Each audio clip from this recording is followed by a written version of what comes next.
भारत और मालदीव के बीच इन दिनों विवाद गहराता जा रहा है। दोनों देशों के बीच राजनयिक संबंधों में कड़वाहट आ गई है। मालदीव की मौजूदा सरकार भारत विरोधी और चीन समर्थक है। राष्ट्रपति मोइजू की सरकार ने अपने देश से 15 मार्च तक भारतीय सेना को हटाने का अल्टीमेटम भी दे दिया है। इसी बीच मालदीव और भारत के संबंधों पर कांग्रेस के दिग्गज नेता शशि थरूर ने खुलकर बात की है। उन्होंने मालदीव को भारत की तरफ से पहुंचाई गई मदद के बारे में बताया और साथ ही उसके चीन से बढ़ती नजदीकियों पर मोदी सरकार को आगाह भी किया। शशि थरूर ने India the future is now कार्यक्रम में कहा, मालदीव अभी बहुत ही असहज परिस्थिति में है। ये सच है कि वो 100% एक मुस्लिम देश है, लेकिन सच तो ये भी है कि मालदीव में पाकिस्तान का कोई खास दखल नहीं है। लेकिन मालदीव में ऐतिहासिक रूप से हमारा प्रभाव रहा है। आपको याद होगा कि साल 1988 में मालदीव में तख्ता पलट की कोशिश की गई थी। तब प्रभावशाली श्रीलंकियों की मदद से कुछ मिशनरी लोगों ने राष्ट्रपति को बंदी बना लिया था और उन्होंने ऐलान कर दिया था कि अब वो यहाँ सत्ता संभालेंगे। ये बहुत छोटा देश है। मुझे लगता है कि यहाँ करीब 8 लाख लोग रहते हैं। ये बड़ा देश नहीं है, लेकिन जब तख्ता पलट की कोशिश हुई थी तब भारत ने तुरंत वहाँ सैनिक भेजे थे और तख्ता पलट की कोशिश को नाकाम कर दिया था और मालदीव की सरकार ने मदद के लिए बहुत आभार भी जताया था।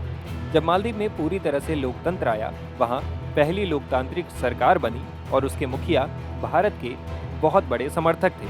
आंतरिक कलह की वजह से डॉक्टर मोहम्मद नशीद को अपना पद गंवाना पड़ा। इसके बाद वहाँ एक भारत विरोधी सरकार बनी। तो ऐसा नहीं है कि मालदीव हमेशा से भारत विरोधी रहा है। इसके बाद चुनाव हुए तो फिर एक भारत समर्थित सरकार बनी, लेकिन इस बार के चुनाव में वो हार गई और अब एक ऐसी सरकार बनी है जिसका भारत से कम दोस्ताना है। सच ये है कि मालदीव में हर कुछ सालों में सरकारें बदलती रहती हैं। मुझे लगता है कि वो भारत विरोधी नीतियों पर फिर से विचार करेंगे। हमें ये समझना होगा कि अंतर्राष्ट्रीय संबंधों में एहसानमंदी को बहुत तवज्जो नहीं दी जाती है। हमने मालदीव की मदद की थी, यहाँ तक कि 2 साल पहले मालदीव में पीने के पानी की भारी कमी हुई थी। वहाँ के लोगों के पास पीने का पानी तक नहीं था। तब भारत ने एयरक्राफ्ट के जरिए पीने का पानी भेजा था। गौर करने वाली बात तो ये भी है कि तब एक पार्टी इंडिया आउट का कैंपेन चला रही थी और वही पार्टी आज सत्ता में है। लेकिन ये भी जीवन का एक हिस्सा है। आप कुछ चीजें इसलिए करते हैं क्योंकि उसे करना सही होता है। भगवत गीता भी हमें यही सिखाता है, फल की चिंता किए बिना सही काम करो।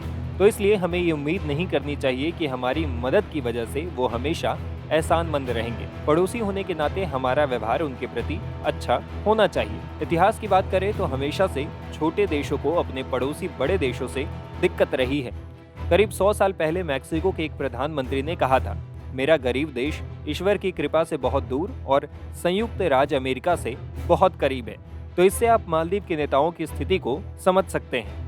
हालांकि वो भारत को नजरअंदाज नहीं कर सकते हैं, लेकिन ये भी सच है कि वहाँ एक पक्ष के लोगों की मानसिकता भारत विरोधी है और वहीं दूसरे पक्ष के लोग भारत के बहुत बड़े समर्थक हैं। मुझे लगता है कि हम अपनी नीतियों का काफी परिपक्वता के साथ संचालन कर रहे हैं। हमें न तो वहाँ के वर्तमान नेता के हारने पर बहुत अधिक खुशी दिखानी चाहिए और न ही उसके दोबारा जीतने पर बहुत अधिक निंदा करनी चाहिए।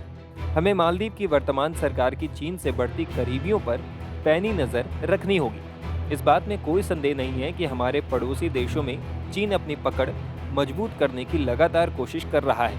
वो हमारे सभी पड़ोसी देश में अपना वर्चस्व कायम करना चाहता है और हमें इसे लेकर अलर्ट रहना चाहिए। मैं इस बात को लेकर आश्वस्त हूँ कि इस मामले को लेकर भारत सरकार भी अलर्ट है। कांग्रेस नेता ने यह भी कहा कि हालिया सोशल मीडिया विवाद दुर्भाग्यपूर्ण था। मुझे नहीं लगता कि विदेश नीति सोशल मीडिया पर संचालित होनी चाहिए। बता दें कि चीन दौरे से लौटने के बाद राष्ट्रपति मोइजू के तेवर बदल गए। उन्होंने शनिवार को प्रेस कॉन्फ्रेंस कर भारत का नाम लिए बिना कहा, हम छोटे देश हो सकते हैं लेकिन इससे किसी को हमें धमकाने का लाइसेंस नहीं मिल जाता।